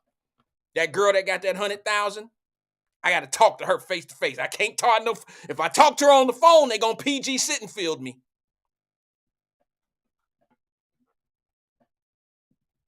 If I have any communication via text, they're going to PG Sittenfield me. If I call and talk, I can't trust them that they're not recording me. They're going to PG Sittenfield me. But now let me ask y'all this. Y'all don't think that it's a coincidence that this man is now under a federal probe when he's been the loudest out of all these 5 black mayors about this, how this administration is doing wrong? Now all of a sudden he catch a Fed case. He ain't really caught a case yet. But let me explain something to y'all that don't know. The feds don't go in FBI jackets and expose themselves and bring boxes out of your place. They might not have a case. They already got a case. All they doing is getting the shit in order for your case so your indictment is coming. The indictment is coming. You ever seen the feds go in and get a box of shit? I mean, look at Trump. Ain't that what they just did with Trump? He didn't get indicted until they went and got the boxes to just pretty much timestamp what they doing, right? Same shit. This is not going to be, y'all know the feds don't miss. This is not practice range shooting. This was a true target. This was a Negro wake-up call. You don't talk. Don't you know you a Democrat and you need to be on code? And if you don't, we gonna expose you. You gonna say something bad about this administration? You gonna blame the administration for illegal immigration on the news? Oh yeah, we got to slow his ass down. I guarantee you, starting today, Mayor Adams in New York won't say another fucking thing about illegal immigration. That was Biden and his FBI to shut his ass down. Oh boy, you going against the code? You going against the code? You can't say shit about us. You can't tell the truth about what we doing. You fucking up the church's money. You can't do that. Oh, you gonna do what you want to do, homeboy? You think a little pie by being the mayor of the one of the big cities? You think being the mayor of New York make you special, boy? Okay, I tell you what, I'm about to sick that same FBI on your ass, hit you with a probe, just like we did that Donald Trump.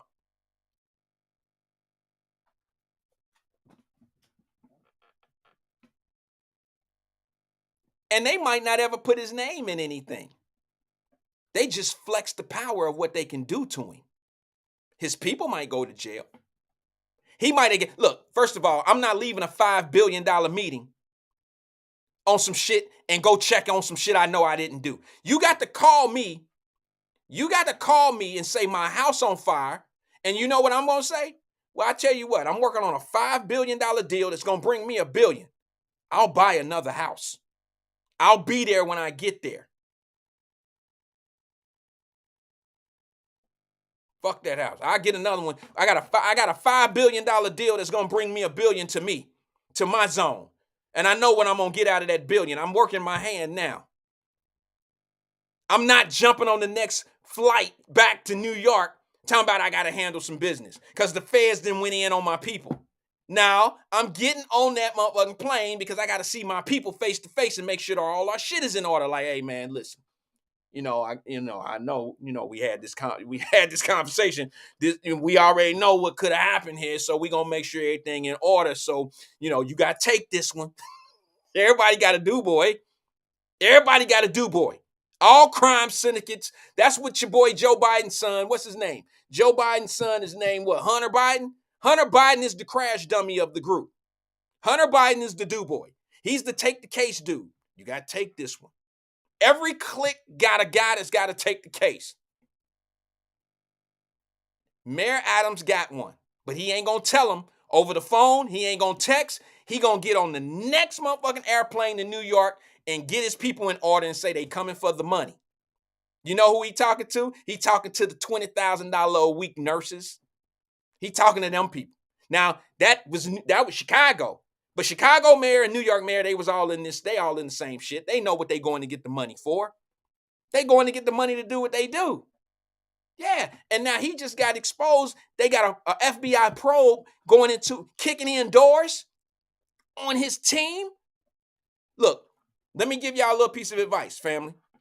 When the feds put on them jackets, them windbreakers from back in the 3rd grade that we all had, but they got that big-ass FBI on the back, they've exposed their hand. That means that they're done. The investigation is over with. They're just going in to get what they need to put into the case. They ain't going to read one of those documents. They already know the documents exist. They just going to get the hard copy. That's all they're going to do. They're going to sit it there. They might even dangle it out to him like, you keep your mouth shut. We got this illegal immigration shit going on. Shut your fucking mouth about this shit in New York. You know who else watching that? Brandon Johnson of Chicago, the Denver mayor who went with him, all the other Democrat mayors that was with Mayor Adams who played it safe and they stayed on code. Didn't I tell you like last week when we watched the video of the mayor of Chicago and I was like, do you notice how he have all his people talking about it's Texas' fault that all these people are here? He's not saying anything about the government. Like, he's not saying it's the government's fault. None of those other mayors ever said as much as Mayor Adams of New York has been saying. None of them. Mayor Adams is caught up in something because he went against the code. That's that shit I be talking about. Now, you can say I'm wrong. You can say, oh, nah, that's a coincidence. You can say all that shit. Mayor Adams probably wouldn't have this probe coming down his ass from the FBI if he kept his mouth shut. If he can go after the $5 billion, but he can't say what he was saying. You can't go in there talking about it's the government's fault that we in this position. It's the United States of America government. He wouldn't say it was the administration. He's saying it's the United States of, and that what he's trying to do is give himself an out. Well, Mr. Joe Biden, Mr. Sir, Mr. Sir, Sir, Mr. Sir, Mr. Sir, I didn't say your name. I didn't say yours administration, sir. I didn't say that, sirs. I said the United States of America, sir. That could mean your administration or prior administration, sirs. That could mean that the government has a bad immigration system, sir. Didn't necessarily mean you, sir. Come on, sirs. Come on, sir. Come on now. And y'all call guys like me a sellout. Come on, sir. Listen to what he said. $1 billion budget, but 76 billion of that is already accounted for. It's like if you have a house and you budget yourself for the year, you know where your food, your clothing, your electricity, your gas, and all of those things. And all of a sudden, your roof caves in. You say, wait a minute, so I got insurance. Let them come fix it. Our insurance was the federal government, and they're saying to our insurance contract, we're not giving you anything. There's a mark. Our insurance was the United States government, and they're not giving us anything. All right? We're taking our budget in New York and using it on illegal immigrants, and the government is not reimbursing us, nor are they giving us money to help us get through this process. All right? So when you say the U.S. government, you ain't thinking Trump, you ain't thinking Obama, you ain't thinking Ronald Reagan, you ain't thinking George fucking Washington. You thinking of the current administration. He ain't saying it, but that's what he's talking about. It's clear. Let him burn himself up some more. Check it out. So now we have to, you, me, taxpayers, have to find $12 billion out of a $30 billion budget. It has to come from somewhere. This has created a crisis that's wrong for New York taxpayers, wrong for the migrants, and wrong for our city and wrong for our country. And the national government is not doing their job. Strike number 2. When was the last time you heard a motherfucker say national government?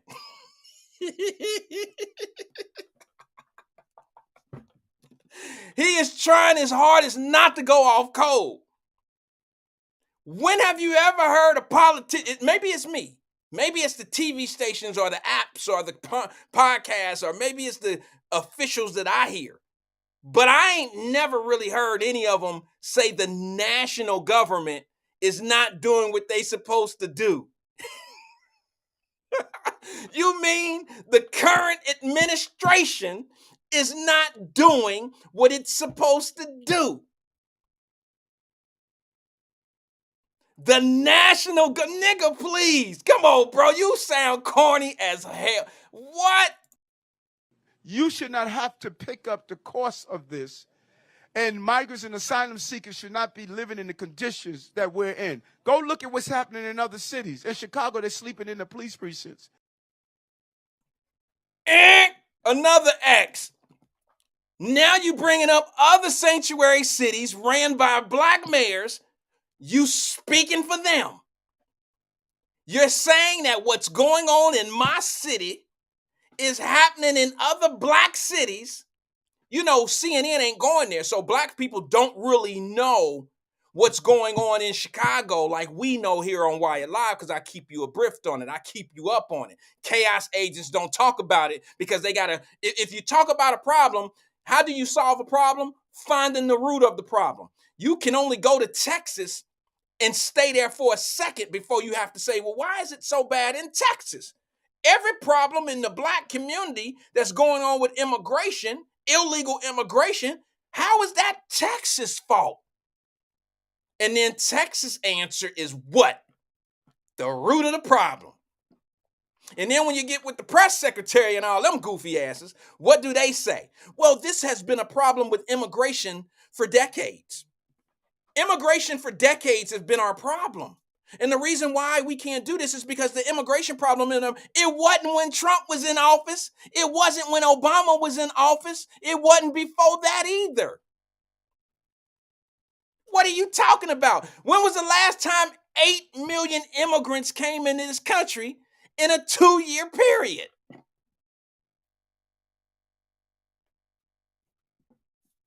Let him finish. In other places, they're sleeping on the streets. Our goal is for children and families not to sleep on the streets. But we're at the breaking point. There is no more room. Over 160-something thousand. And as I stated, we're getting anywhere from 2,500 to 4,000 a week. Think about that. This is so devastating for our city.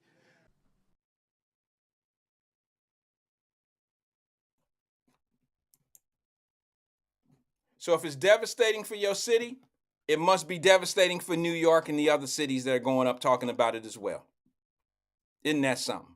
Let me go to the phone lines before I get out of here real fast. Let's talk to the phones. Good afternoon, caller. This is Wyatt. Who we speaking with? What up, Wyatt? What's It's good? Friday. I ain't got no job. Oh, that's right. I'll retire. How you doing, sir? I'm good, bro. How about you? Man, I just got back walking while retired. I said, let me see if Wyatt's still on. It's Friday. Yeah, I'm here. And here you are again talking about politics. I love it. Now, Wyatt, before I piss off Davis Denise, Daryl Carpenter, Raz, Freeman, been about that check, I just want to say, brother, you're doing an outstanding job. Thank you. Appreciate it. You're doing real good. I just want to suggest one thing. You need to start dropping them 5 to 6 minute gems from your 2-hour shows and start posting them on YouTube, bro. From back when we did it.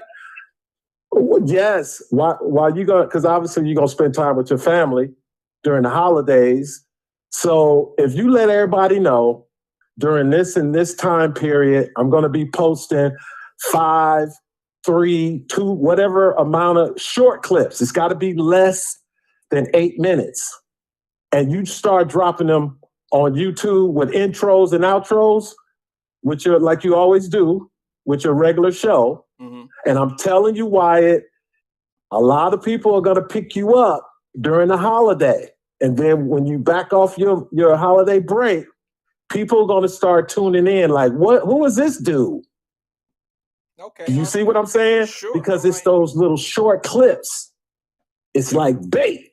You can hook them, Wyatt, because I'm telling you, it's so many sites, podcasts, YouTube channels that are starting to get traction heading into this election year. I'm telling you, Wyatt, brother, you keep doing your thing, okay? Don't let nobody distract you and discourage you. And please take that holiday break.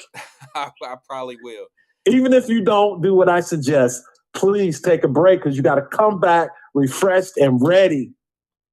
Yeah. You hear me? I hear you, brother. I appreciate the advice. I may do that. Listen to your elders. I think I will. Hey, I know sometimes you think you my elder, no, but no. I don't think that at all. I'm with you though. But now let me add. Can you open for a question? Oh, sure. Why not? What's up with your boy, Mayor Adams in New York with this FBI probe? Wyatt, I'm telling you, bro, this is just the beginning. The Democrat Party is vulnerable. The money is starting to shift. Okay? Watch the donors. Watch who's putting money behind the Democrat Party in these down ticket races that are going to be on the ballot in 2024 in the House of Representatives, and then it's some seats opening up in the U.S. Senate. Because I'm telling you, Wyatt, they are sweating. They are hurting when it comes to that black vote. Yeah. They're looking at numbers under 87%. And if that happens, Wyatt, either they're in trouble or they're going to have to find another constituency that they're going to have to raise up above that 5 to 8 that they're going to lose because black people are just so pissed, Wyatt. I mean, you can see it in Mayor Adams. Yeah. He's going through He's pissed. He's going through it. And that's why I gave him his props, because he know what's right and what's wrong. He know it. And why, one last thing, like I told you a long time ago, these individual Democrats, like the mayor, like these representatives in Congress, they will do whatever their local constituents will tolerate because they have internal surveys and polling that lets them know when to shut the F up and when to open up their mouths and go against the party. Yeah. Because you notice you ain't heard shit from the squad since the Israeli war started. Well, they done shut the hell up, haven't they? Well, in a sense, they started yelling at the beginning, and something that happened. Yeah, we 3 weeks in. Yeah, something happened where they kind of got quiet all of a sudden. But the one, she's still going. She's still saying what she's saying. But because of guess what? Like I just said, Rashida Tlaib from Dearborn, Michigan, the largest Muslim population in America is in Dearborn, Michigan. Because you shouted out my hometown yesterday. Yeah. That's right, from Detroit. So again, Wyatt, brother, I'm just noticing over the last couple of weeks, more and more politics in the Wyatt Live show.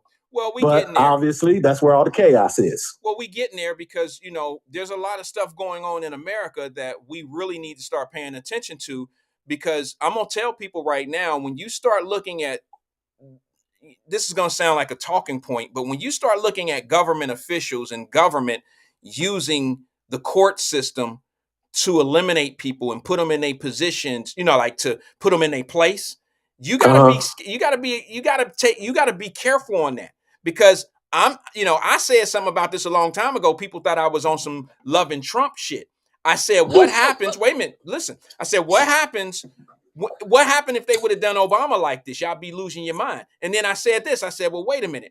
What's going on with Trump right now? If it happens to a black politician, I hope you have the same. I hope you have the same energy. And now here we are, probably about a month later, and here's Mayor Adams. The FBI is being weaponized on him to shut him up for this immigration shit. What man do you know? Think about it, Drop. What man leaves a $5 billion meeting and leaves in the middle of it to go get on the next flight to get back to his office because the feds are raiding it? You see, raiding his people. And I got one more thing I don't want to forget. I got one more thing for you, but go ahead. Go ahead. Say what you said. No, I was going to say that Mayor Adams, based on what he's going through in his sanctuary city and calling out the administration, they're worried that he may throw his hat and run for president. Okay, they're worried. And the fact that this FBI investigation is launched, it's clear what's happening, Wyatt. It's clear. They know they're hurting with the black vote. And you get a prominent black mayor, forget about the sanctuary shitty stuff.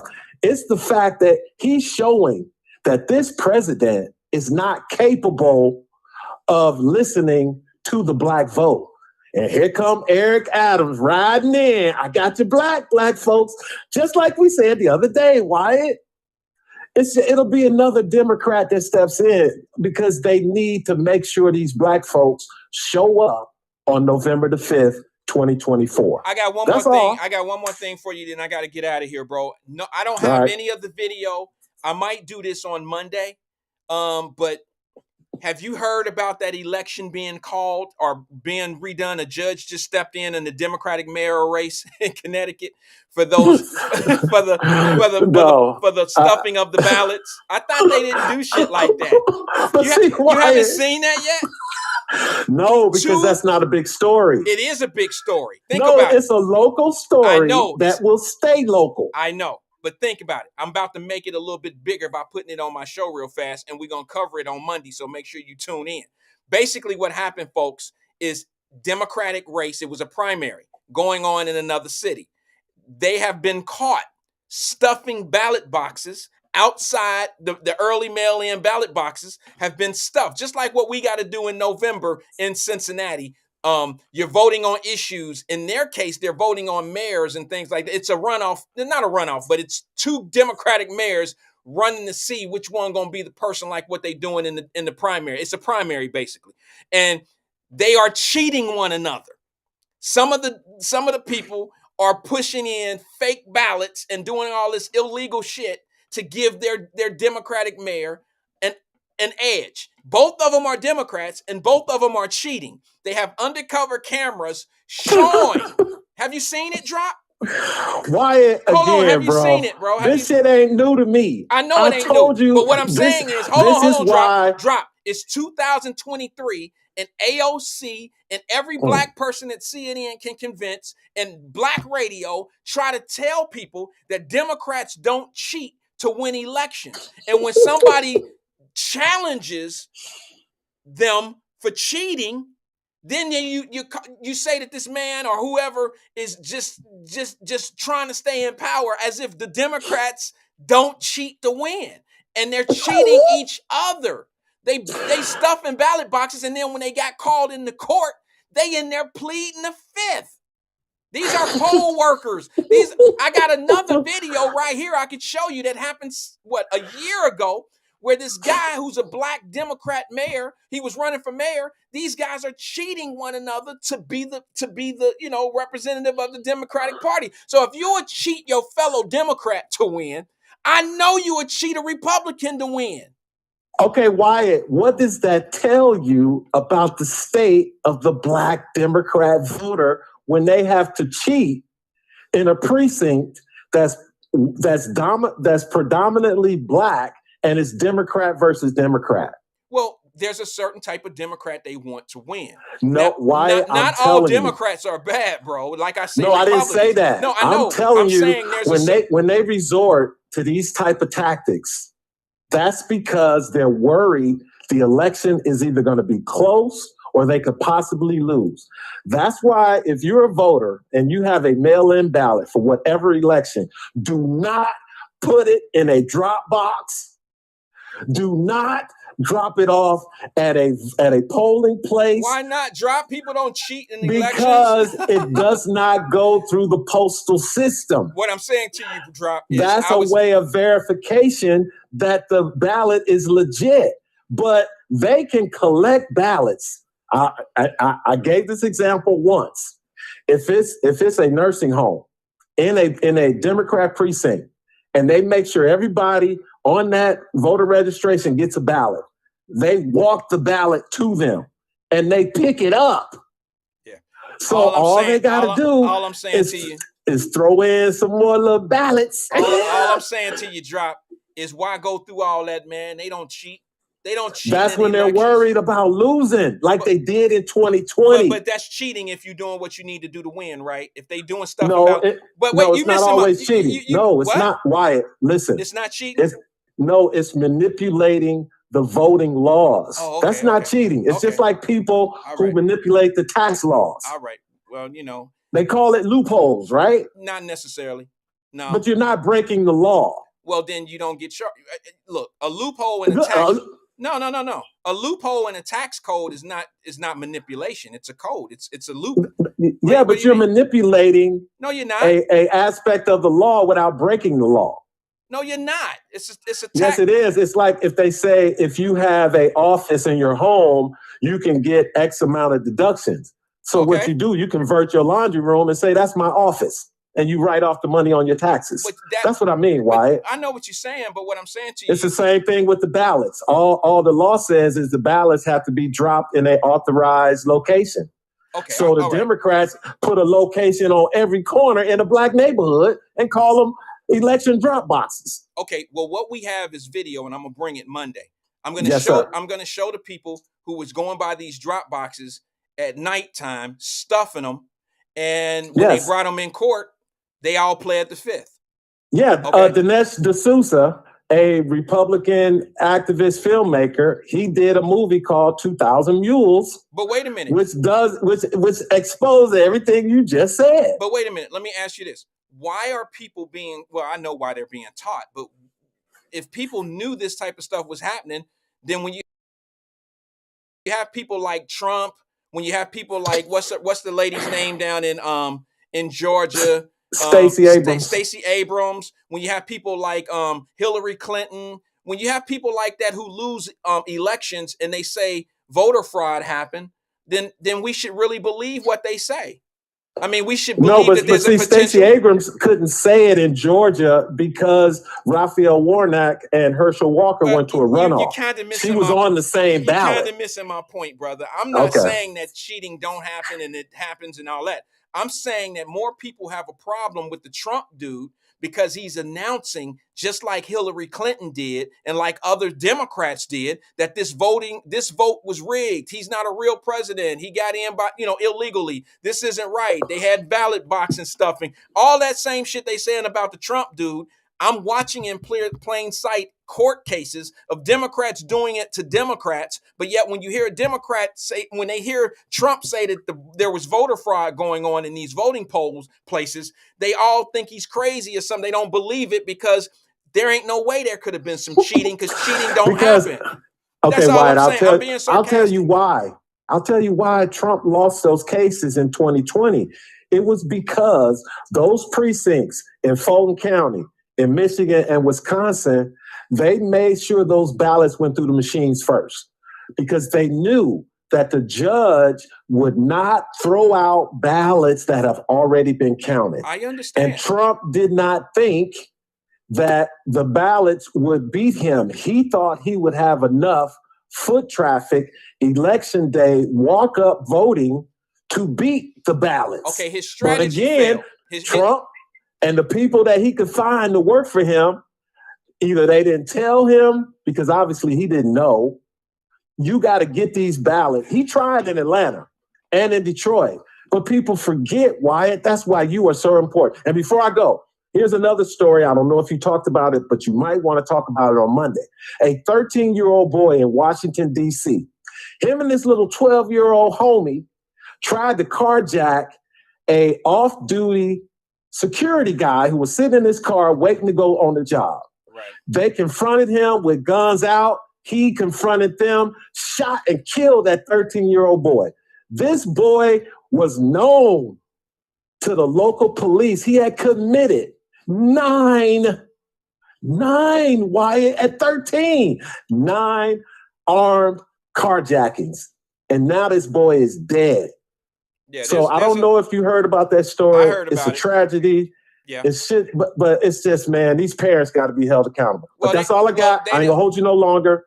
Yeah, they don't want to have those type of conversations drop because when them type of kids get shot up for being what they are out there, it's kind of a reflection of what happens to some of the innocent kids out there. Do you understand what I'm saying? Some of these innocent kids that get shot by the police or get in a situation where they're in the crossfire or something, or police look at them a certain way. It's not just because of who they are. It's what the police experience on a day-to-day basis. We never had those conversations because them same people don't sit down in the courthouse. They don't sitting over in juvenile. They're not out. They only see what's happening. They only see what's happening that people let them see. They don't know what's going on in the day-to-day. Do you understand what I'm saying? Oh, yeah. And also the race factor. If that off-duty security guy had been white, we all know this story, this local story from Washington, D.C. would be a national story. Oh, so the police officer, the security officer was black. Yep. Okay, it ain't going nowhere. Sitting in the car waiting for, but the sad part, Wyatt, this boy had been in the city.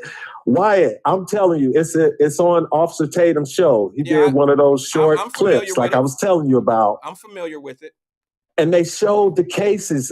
I think 9 of them, he was armed. Yeah. Bro, we got that same shit happening in the city of Cincinnati, but they ain't gonna talk about that. Bro, 13 though, Wyatt. Come on, bro. We got that same shit happening in the city of Cincinnati, bro. They don't talk about that. They talking about railroads. Bro, listen, hold on, Drop. I gotta say it. They talking about railroads and getting $1.6 billion that they ain't gonna touch. Everybody trying to sound relevant in some shit they ain't got nothing to do with. Do you understand what I'm saying? The communities, these kids 10 and 12 and 13 and 15 and 16-year-olds, they been shooting. They doing what they do. The leadership is more concerned about equity in the community. I'm going to tell you something right now. You can give a dumbass $1 million. All he is $1 million dumbass. That's all he is. So money don't change you. It don't make you do right. All you'll do is be a rich ass don't do right person. And that's the first person that lose their money. You got to teach people how to have shit before you can give them something. And when you start giving people stuff and they ain't ready to have it, it's just a matter of a time before they lose it and then start taking everybody else's shit. You've never solved the problem. You enhanced it.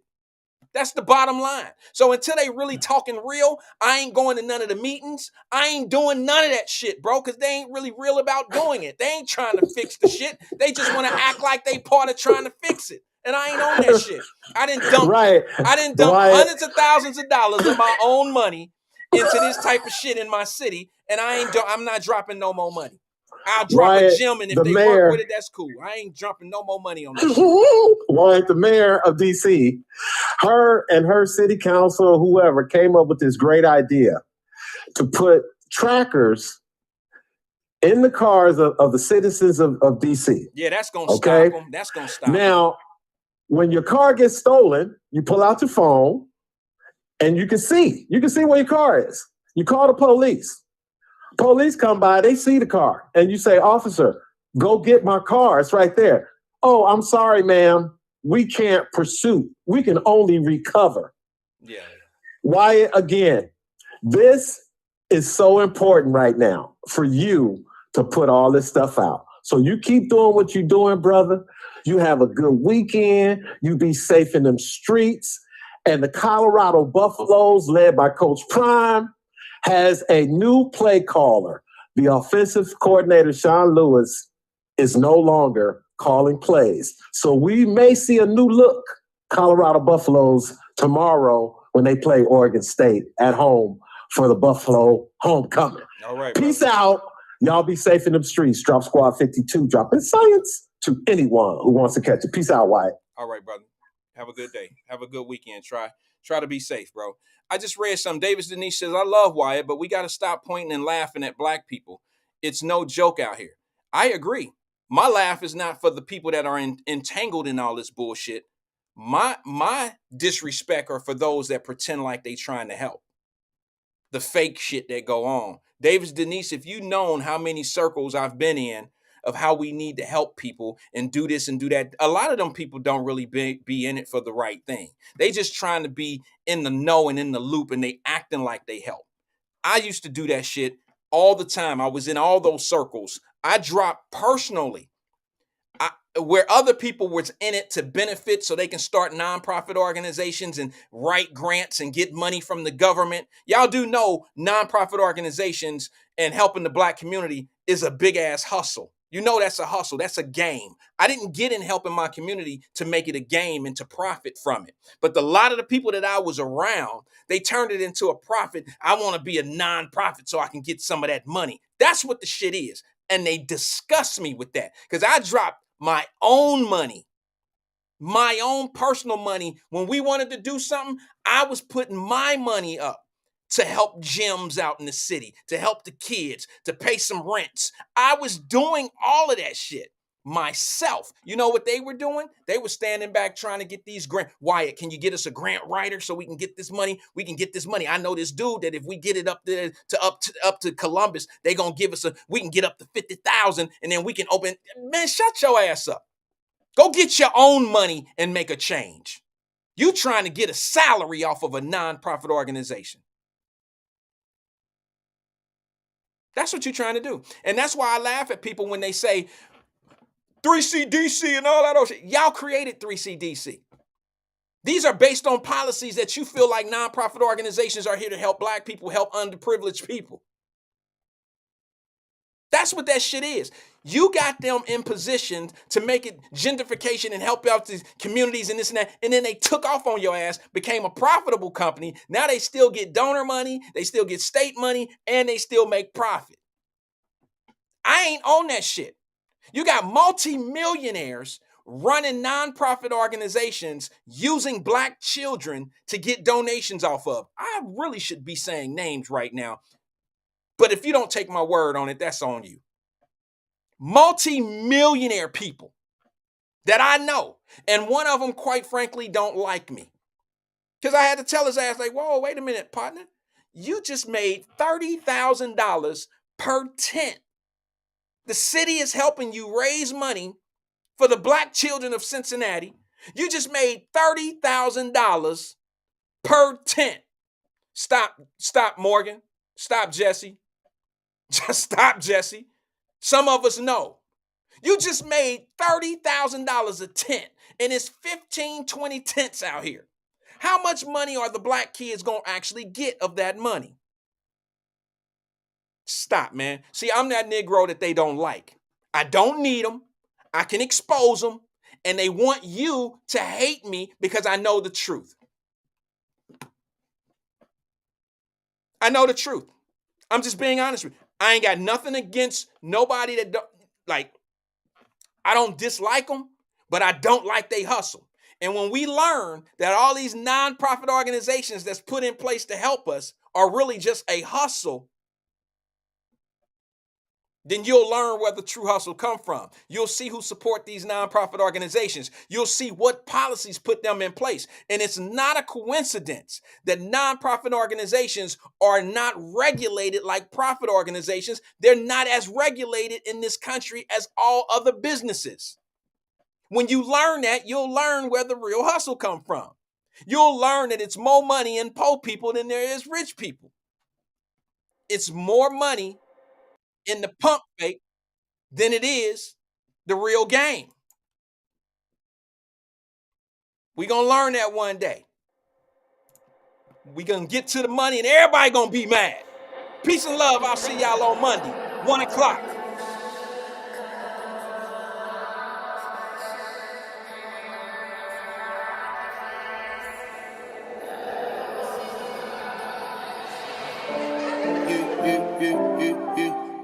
Yeah. They ain't gonna like him. They ain't gonna like him.